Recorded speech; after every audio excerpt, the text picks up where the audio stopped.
اور پھر روح کے بارے میں وضاحت کی۔ اصحاب کہف کی تفسیر ابن کثیر کے مطابق یوں ہے کہ وہ چند نوجوان تھے، دین حق کی طرف مائل ہو گئے تھے اور راہ ہدایت پر آ گئے تھے۔ یہ نوجوان پرہیزگار تھے، اپنے رب کو معبود مانتے تھے، یعنی توحید کے قائل تھے، ایک اللہ کو مانتے تھے، ایمان میں روز بروز بڑھ رہے تھے، اور یہ لوگ حضرت عیسیٰ علیہ السلام کے دین پر تھے۔ لیکن بعض روایت میں یہ بھی معلوم ہوتا ہے کہ یہ واقعہ حضرت عیسیٰ علیہ السلام سے پہلے کا ہے، اس لیے کہ یہ سوال یہودیوں نے پوچھے تھے۔ اس کا مطلب یہ ہے کہ یہودیوں کے کتابوں میں یہ واقعہ موجود تھا۔ اس سے یہ ثابت ہوتا ہے کہ یہ واقعہ حضرت عیسیٰ علیہ السلام سے پہلے کا ہے۔ قوم نے ان کی مخالفت کی، ان لوگوں نے صبر کیا۔ اس زمانے کے بادشاہ کا نام دقیانوس تھا، وہ مشرک تھا، اس نے سب کو شرک پر لگایا ہوا تھا، بہت ہی ظالم بادشاہ تھا، بت پرستی کراتا تھا، وہاں سالانہ میلہ لگتا تھا۔ یہ نوجوان اپنے ماں باپ کے ساتھ اسی میلے میں گئے، وہاں انہوں نے بت پرستی ہوتے دیکھی۔ یہ وہاں سے بیزار ہو کر نکل آئے اور سب ایک درخت کے نیچے جمع ہو گئے۔ اس سے پہلے کہ یہ لوگ الگ الگ ہوتے، ایک دوسرے کو نہیں جانتے تھے۔ آپس میں بات چیت شروع ہوئی تو معلوم ہوا یہ سب بت پرستی سے بیزار ہو کر میلہ سے چلے آئے ہیں۔ اب یہ آپس میں گھل مل گئے، انہوں نے اللہ کی عبادت کے لیے ایک جگہ مقرر کر لی۔ رفتہ رفتہ مشرک قوم کو ان کے بارے میں پتہ چل گیا، وہ انہیں پکڑ کر بادشاہ کے پاس لے گئے۔ بادشاہ نے ان سے سوالات کیے، انہوں نے نہایت دلیری سے شرک سے بری ہونے کا اعلان کیا۔ بادشاہ اور درباریوں کو بھی توحید کی دعوت دے دی۔ انہوں نے صاف کہہ دیا، ہمارا رب وہی ہے جو آسمان اور زمین کا خالق ہے، اور یہ ناممکن ہے کہ ہم اس کے سوا کسی اور کی عبادت کریں۔ ان کی اس صاف گوئی پر بادشاہ بگڑا، اس نے انہیں ڈرایا، دھمکایا اور کہا کہ اگر یہ باز نہ آئے تو میں انہیں سخت سزا دوں گا۔ بادشاہ کا حکم سن کر ان میں کوئی کمزوری پیدا نہ ہوئی، ان کے دل اور مضبوط ہو گئے، لیکن ساتھ ہی انہوں نے محسوس کر لیا کہ یہاں رہ کر وہ اپنی دینداری پر قائم نہیں رہ سکیں گے، اس لیے انہوں نے سب کو چھوڑ کر وہاں سے نکلنے کا ارادہ کر دیا۔ جب یہ لوگ اپنے دین کو بچانے کے لیے قربانی دینے پر تیار ہو گئے تو ان پر اللہ تعالیٰ کی رحمت نازل ہوئی۔ ان سے فرما دیا گیا کہ جاؤ تم کسی غار میں پناہ حاصل کرو، تم پر رب کی طرف سے رحمت ہوگی اور وہ تمہارے کام میں آسانی اور راحت فرما دے گا۔ پس یہ لوگ موقع پا کر وہاں سے نکل پڑے اور ایک پہاڑ کے غار میں چھپ گئے۔ قوم نے انہیں ہر طرف تلاش کیا لیکن وہ نہ ملے۔ اللہ تعالیٰ نے ان کو دیکھنے سے ان کو عاجز کر دیا، بلکہ اسی قسم کا واقعہ حضور نبی کریم صلی اللہ علیہ وآلہ وسلم کے ساتھ پیش آیا جب آپ نے حضرت ابوبکر صدیق رضی اللہ عنہ کے ساتھ غار ثور میں پناہ لی تھی، لیکن مشرکین غار کے منہ تک آنے کے باوجود آپ کو دیکھ نہیں سکے تھے۔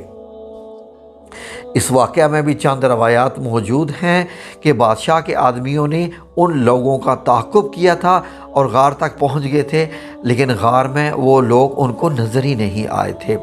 قرآن کریم کا اعلان ہے کہ اس غار میں صبح شام دھوپ آتی جاتی ہے۔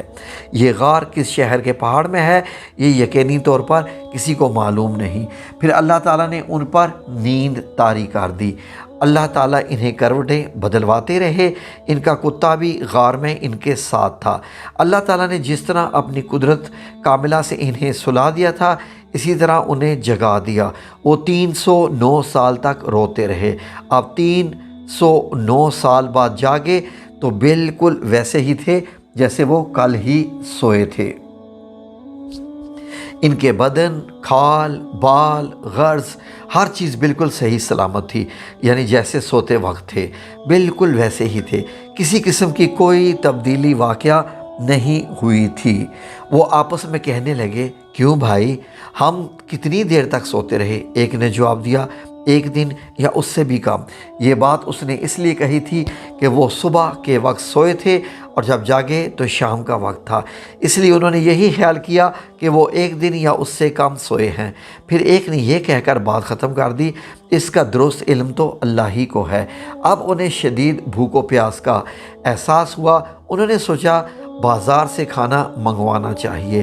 بس ان کے پاس سے ان میں سے کچھ وہ اللہ کے راستے میں خرچ کر چکے تھے، ان کے پاس جو بھی باقی تھا۔ ایک نے کہا ہم میں سے کوئی پیسے لے کے بازار چلا جائے اور کھانے کی پاکیزہ اور عمدہ چیز لے آئے، اور جاتے ہوئے آتے ہوئے اس بات کا خیال رکھے کہ کہیں لوگوں کی نظر ان پر نہ پڑ جائے۔ سوتا خریدتے وقت بھی، یعنی جب پرچیزنگ کر رہا ہو، خریداری کر رہا ہو، تو ہوشیاری سے کام لے، کسی کی نظروں میں نہ آئے۔ اگر انہیں ہمارے بارے میں معلوم ہو گیا تو پھر ہماری خیر نہیں، دقیانوس کے آدمی ابھی تک ہمیں تلاش کرتے پھر رہے ہوں گے۔ چنانچہ ان میں سے ایک غار میں سے نکلا، اسے سارا نقشہ ہی بدلا نظر آیا۔ اب اسے کچھ معلوم تھا کہ وہ 100 سال تک سوتے رہے۔ اس نے دیکھا کوئی چیز اپنی جیسی پہلی جگہ پر نہیں ہے۔ شہر میں سے اسے کوئی بھی جانا پہچانا نظر نہ آیا۔ وہ حیران تھا، پریشان تھا، ڈرے ڈرے انداز میں آگے بڑھ رہا تھا۔ اس کا دماغ چکرا رہا تھا۔ وہ سوچ رہا تھا کل شام تک تو ہم اس شہر کو چھوڑ کے گئے تھے، پھر یہ اچانک کیا ہو گیا؟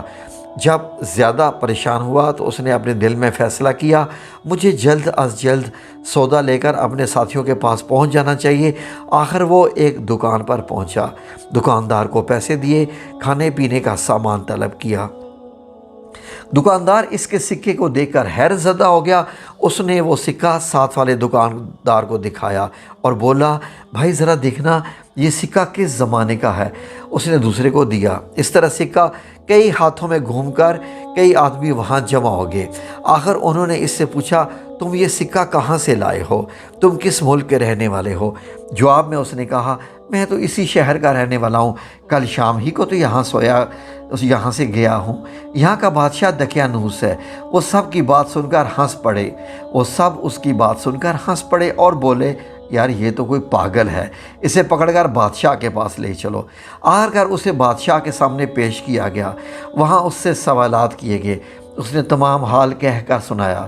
بادشاہ اور سب لوگ اس کی کہانی سن کر حیرت زدہ رہ گئے۔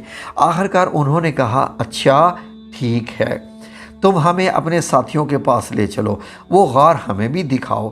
چنانچہ سب لوگ اس کے ساتھ غار کی طرف روانہ ہوئے۔ ان نوجوانوں میں سے ملے، انہیں بتایا کہ دقیانوس کی بادشاہت کو ختم ہوئے 3 صدیاں بیت چکی ہیں اور اب یہاں اللہ کے نیک بندوں کی حکومت ہے۔ بہرحال ان نوجوانوں نے اپنی بقیہ زندگی اسی غار میں گزاری، وہیں وفات پائی، اور بعد میں لوگوں نے ان کے اعزاز میں اس طور پر پہاڑ کی بلندی پر ایک مسجد تعمیر کی تھی۔ ایک روایت یہ بھی ہے کہ جب شہر جانے والا پہلا نوجوان لوگوں کو لے کر غار کے قریب پہنچا تو اس نے کہا تم لوگ یہیں ٹھہرو، میں جا کر انہیں خبر کر دوں۔ اب یہ لوگ ان سے الگ ہو کر غار میں داخل ہو گیا۔ ساتھ ہی اللہ تعالیٰ نے اس پر پھر نیند طاری کر دی۔ بادشاہ اور اس کے ساتھی اسے تلاش کرتے رہ گئے، وہ نہ ملا اور نہ ہی وہ غار انہیں نظر آیا۔ اللہ تعالیٰ نے ان کی نظروں کو غار کو پھر سے چھپا دیا۔ ان کے بارے میں لوگ خیال کرتے رہے کہ وہ 7 تھے یا 8 تھے، 8واں ان کا کتا تھا، یا وہ 9 تھے یا 10واں ان کا کتا تھا۔ بہرحال ان کی گنتی کا صحیح علم اللہ ہی کو ہے۔ اللہ تعالیٰ نے اپنے نبی صلی اللہ علیہ وآلہ وسلم سے ارشاد فرمایا ان کے بارے میں زیادہ بحث نہ کریں اور نہ ان کے بارے میں کسی سے دریافت کریں، کیونکہ ان کے بارے میں لوگ اپنی طرف سے باتیں کرتے ہیں، کوئی صحیح دلیل ان کے پاس نہیں ہے۔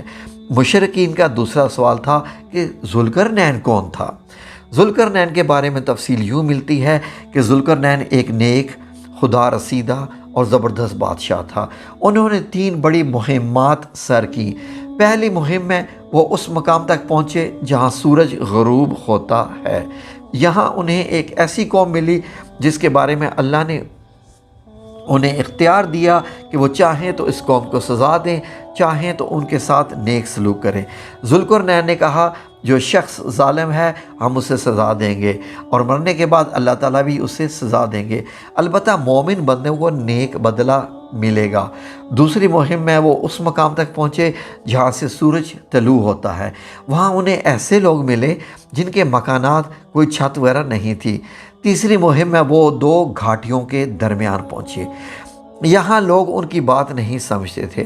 انہوں نے اشاروں میں یا ترجمان کے ذریعے یاجوج ماجوج کی تباہ کاریوں کا شکوہ کرتے ہوئے ان سے درخواست کی کہ وہ ان کے اور یاجوج ماجوج کے درمیان بند بنا دیں۔